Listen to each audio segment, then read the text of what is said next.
this is Tanisha, and we are on challenge or abstract challenge 11 out of 100. So on the screen here is my pastels that I'm using for this challenge. If you are new to this channel or to the abstract challenge, I am making 100 abstract challenges where I try different techniques. The goal is not to finish the painting, but it is to just experience different ways of working with my abstract paintings. And so by the end of this, I feel like anybody who takes on this challenge would have grown. You will have tried so many different techniques, and it's just really fun. And I think it takes the nervousness out of it, because sometimes when you're making abstract paintings, you're thinking a lot about how do I know it's complete, or where am I going with this? A lot of confusion. But here we're just playing. We are playing, we're having fun, and that's what I'm doing here. So in this video, you kind of get two videos in one because I started out, one other thing I should point out is that I put myself on a timer, so I'm spending about 15 minutes on each one. In my previous abstract challenges, I would spend hours, sometimes multiple days, on just one quick study.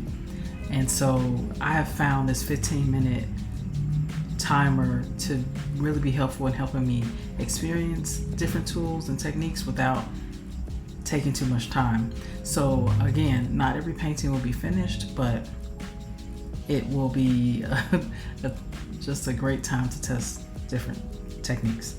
And so with this abstract painting, or this pastel painting I should say, I'm actually using a paper that's not typically used for pastels, and I did that on purpose. I wanted to see what would happen.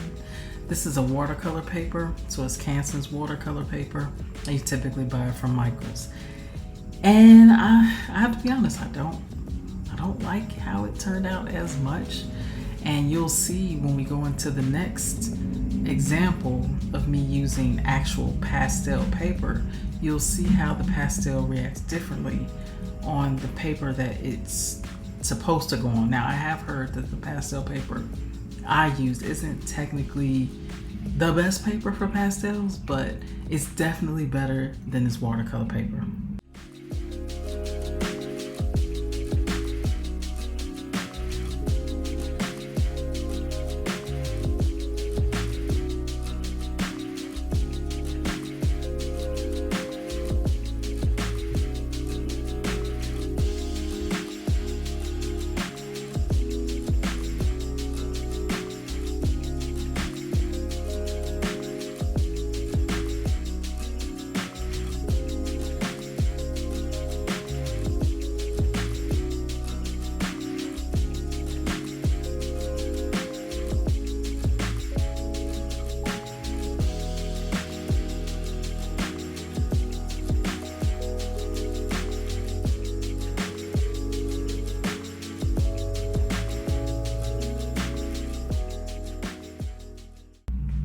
So we are nearing the end of this painting on the really bad paper, and we are going into the painting where I'm using actual pastel paper.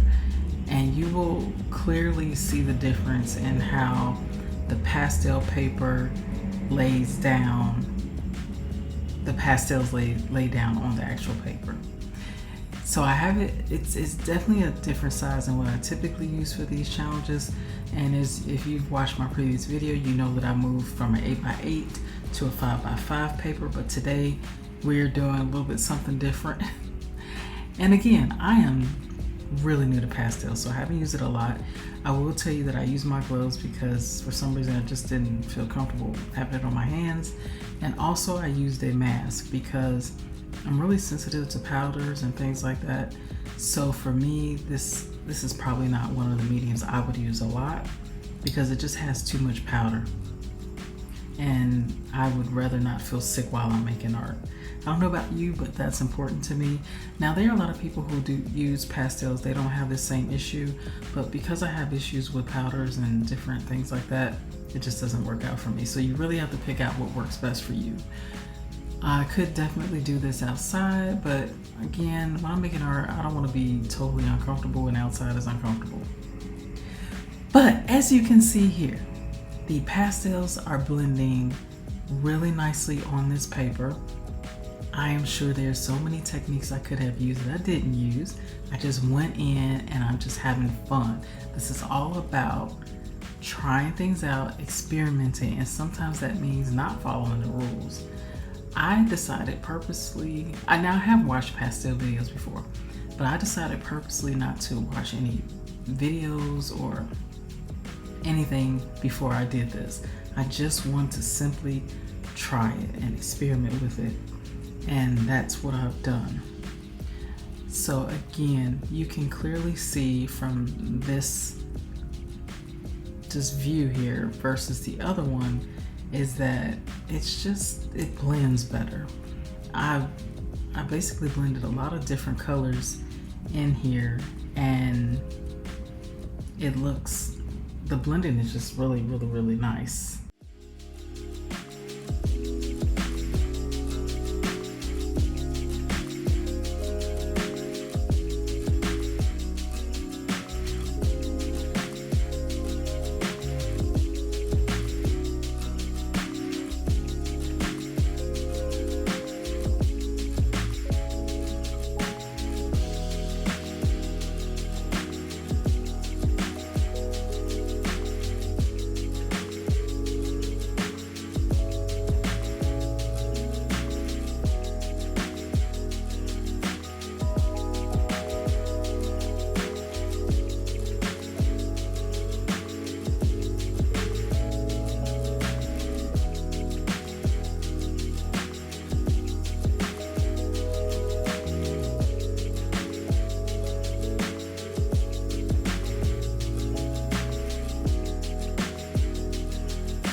So as you can see, I spent a lot of time blending different colors in, pressing it in with my fingers. Now I know, I also use the sponge tool here. Well, that's not my hand right now, but a sponge tool you've seen me use. I've used that, and so my finger or a sponge. Now I know there's other soft tools. There are tools called soft tools that you can use with pastels. I do have those, but I didn't bring those out on purpose, because again, I wanted to try something different. So as you can see, I really tried to go in with bold marks right now. I feel like the background looked really nice. Again, I have to remind myself this is not about finishing it. I'm just trying, blending it in, making bold marks. I add some pencil in there. Not sure if people would typically add pencil in a pastel painting, but I thought I would just give it a try. And yeah, I like how it blends into this paper. You know, again, like I said earlier on, this is not a medium I can see myself using a lot of. I am thinking about doing one more experiment though. So I believe I am going to paint, like with acrylic paint, and then use the pastels just to highlight or to add to that painting. Another thing is I have pastel pencils, so I will definitely be using those in some of my artwork. But the problem with pastels is that from what I understand, it's really hard to lock down those pastels. And depending on the type of paper you have, that can help grab it a little bit more and hold on to it. But I don't know if it's something I would use in my art that I would perhaps sell or anything like that. Now I know people sell pastel paintings because there are some people out here that make beautiful pastel paintings, But I know for me, since I can't do the powder, I won't use it as much. But I really want to see what I can do with my pastel pencils. Perhaps I can see if there's a way for me to lock those in and use them in the future, because I really love how this blends together. And it was just so much fun trying it out.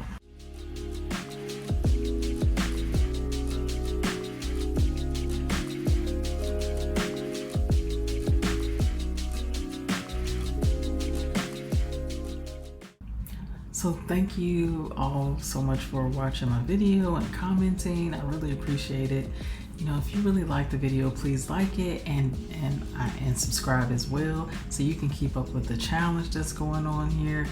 And let me know if you have any questions, thoughts, or any ideas for abstract challenges. I'm always open to hearing your ideas and trying them out for myself. And I hope I'm giving you some ideas and things you can try. I definitely look forward to the challenge for next week, and I will talk to you soon.